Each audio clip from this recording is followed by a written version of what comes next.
Madam, আপনি প্রথমেই খারাপটা কেন ভাবছেন? দেখুন, টিউলিপের অনেক পসিবিলিটিস আছে। আমি আপনাকে কথা দিচ্ছি যে টিউলিপের বিজনেস দিকটা আমি সামলাবো। টিউলিপ নিয়ে আমি বিজনেস করতে চাই, এটা আপনাকে কে বলল? আপনি এটা নাইবা ভাবলেন, কিন্তু টিউলিপের অনেকেই আছে যারা এটা চায়, এমনকি আপনার মেয়েও। ইম্পসিবল।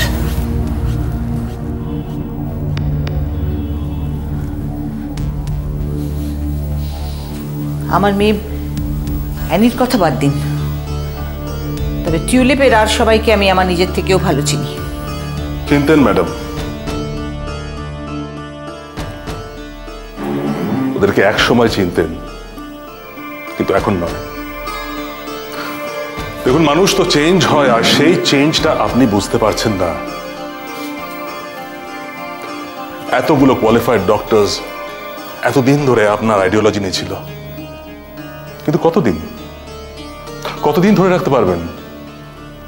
ওদেরও তো একটা অ্যাম্বিশন আছে, ওদের ফ্যামিলিজ আছে। ওরা দেখছে যে অন্য নার্সিং হোমের ডাক্তাররা কত আর্ন করছে, ওদের থেকে অনেক বেশি। আপনি এই আইডিওলজিস নিয়ে ওদের কতদিন ধরে রাখবেন? ডক্টরদের সঙ্গে কথা হয়েছে আপনার? হ্যাঁ, হয়েছে। গ্রাউন্ড ওয়ার্ক না করে আমি কোনো কাজে হাত দিই না, তাই বলছি আমার এই প্রপোজালটা মেনে নেন, না তো টিউলিপের এই টিমটাকে আপনি বেশি দিন ধরে রাখতে পারবেন না। টিউলিপে যদি আপনি আমাকে ইনভেস্ট না করতে দেন, তাহলে আমাকে নিজের একটা নার্সিং হোম খুলতে হবে, আর তখন টিউলিপের এই টিম বেশি টাকার জন্য আমাকে জয়েন করবে। একটা কথা আপনাকে স্পষ্ট জানিয়ে দিই মিস্টার কাপুর, টিউলিপ নিয়ে আপনি ব্যবসা করতে চাইছেন, আমি সেটা অ্যালাউ করব না। ঠিক আছে ম্যাডাম, একদিনে তো কোনো বিজনেস ডিল হয় না, উই হ্যাভ টাইম। আপনি একটু ভাবুন। আমার যা বলার আমি আপনাকে বলে দিয়েছি, এটাই আমার শেষ কথা।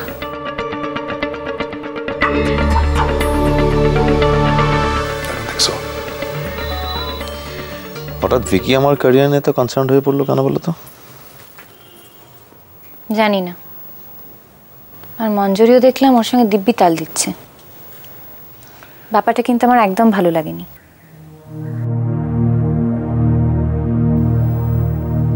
তোমাকে নিয়ে, টিউলিপকে নিয়ে কেউ কোনো কথা বললে আমার একদম ভালো লাগে না।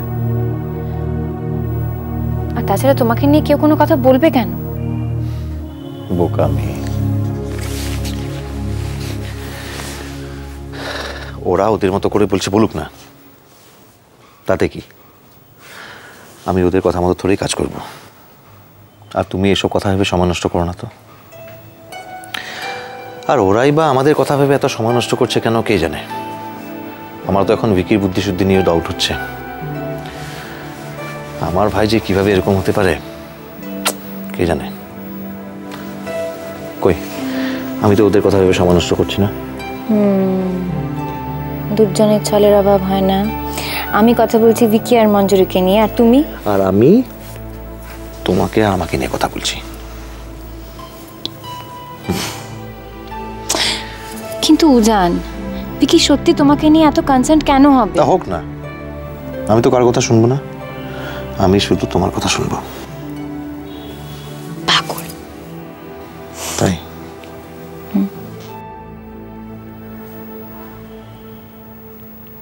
আমার কাছে আর কোনো টাকা নেই ভিকি।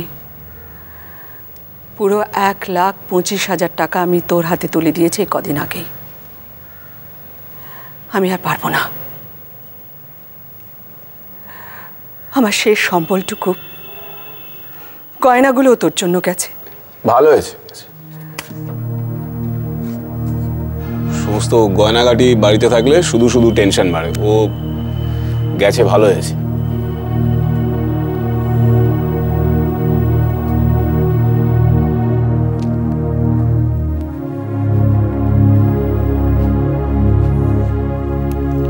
করো না মা। দেখো, আমি চাই এই বাড়িতে সবাই ভালো থাকুক, সাথে আমিও। তোর মতো অকাল কুৎসাণ্ড এ বাড়িতে থাকলে কেউ ভালো থাকবে না ভিকি। অনেকদিন তো হলো, এবার আয়। আর কি চাস তুই?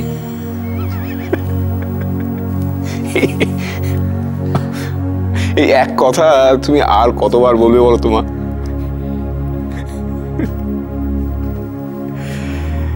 দেখো, আমি মানে একটু আরামপ্রিয় মানুষ, আর এই বাড়িতে আমি দিব্যি আরামে আছি। আর তাছাড়া আজ পর্যন্ত আমি কারো ক্ষতি করিনি। করেছি বলো? তোর লজ্জা করে না? তোর জন্য আমি এ বাড়ির কারোর দিকে মুখ তুলে তাকাতে পারি না? লজ্জা করে না তোর? একটু অপেক্ষা করো না। 2010 এর মধ্যে আমি সব পাল্টে দেব। যদি সব ঠিকঠাক চলে তাহলে আমার জন্য তোমার গর্ব হবে মা। সবাই তোমাকে মিস্টার বিক্রমজিৎ গাঙ্গুলির মা হিসেবে চিনবে। মিলিয়ে দিও।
কখনো ডেকে জানতে চেয়েছ আমার কিছু বলার আছে কিনা?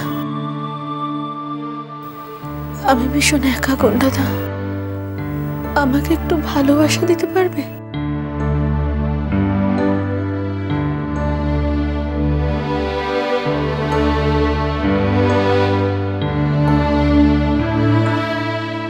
মন হঠাৎ এভাবে রিয়াক্ট করলো কেন? ওকে তো সব বলেছি, সব জেনে বুঝেও মন হঠাৎ এরকম ভাবে রিয়াক্ট করলো কেন? কি হয়েছে ওর?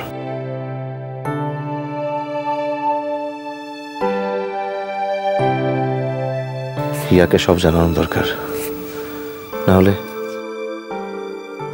না হলেও আমাকে ভুল বুঝবে। কিন্তু সব জানতে পারলে হিয়া কষ্ট পাবে না তো? ও তো এসবের কিছু জানে না, ও খুব কষ্ট পাবে।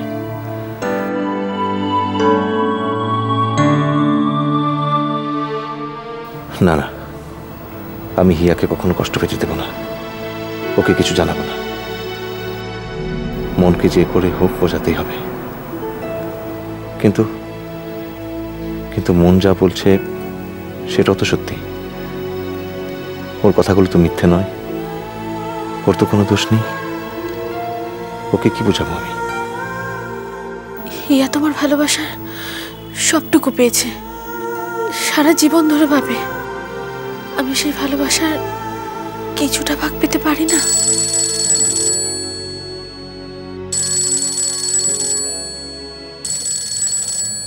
হ্যালো হ্যালো, কে বলছেন? কাপুর বলছি। আমার অফারটা নিয়ে ভেবেছেন? বলে যাবেন না কিন্তু। এসবের মানে কি? Okay okay okay, don't get excited, it was just a reminder. Thank you, good night. Tulip আমি যদি কিনে নিই তাহলে আমার সাথে কাজ করতে আশা করি কোনো অসুবিধা নেই।